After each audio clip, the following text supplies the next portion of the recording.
This recipe makes a thin, fluffy pizza crust big enough to serve 8 medium-sized rectangle slices. All the ingredients and instructions are in the description box.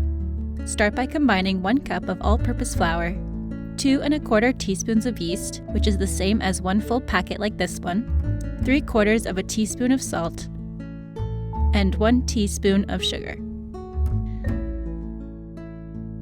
Then add 2 tablespoons of oil and 2/3 of a cup of warm water. I microwaved my water for 30 seconds. Give this a quick mix. As you can see, the dough is still wet, so you're going to gradually add more flour until it's dry enough to knead with your hands. I add more flour, half a cup at a time. As you can see here, it's still sticky. I don't want it to get too dry, so I'm only sprinkling a small bit of flour at a time now.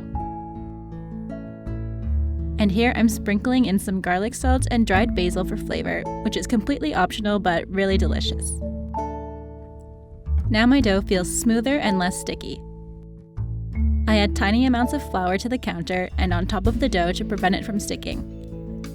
When it starts to feel nice and smooth, I coat my rolling pin in some flour and roll out the dough to prepare it for baking.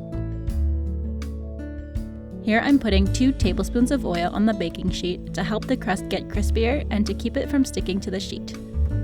Then I spread the oil with a basting brush so I don't scratch the surface. Next, I'm transferring my dough onto the sheet. It's okay if it breaks because I can fix it on the sheet. I just pinch, fold, and push down the dough to seal any holes and to even out the thickness across the sheet. I've heard that pricking holes in the dough helps prevent crust bubbles and also helps it cook fully, so that's what I'm doing now with a fork. All that's left is to add the sauce and toppings. I'm using marinara sauce, ground chicken, mushrooms, onion, and mozzarella cheese. Then I popped it in the oven at 425 degrees Fahrenheit and baked for 15 minutes. The edges of the crust should be golden brown, so if yours isn't, I recommend baking it 3 more minutes at a time until the color is golden brown. And now you have a delicious pizza crust with all your favorite toppings. Let me know if you tried this recipe, and thanks for watching.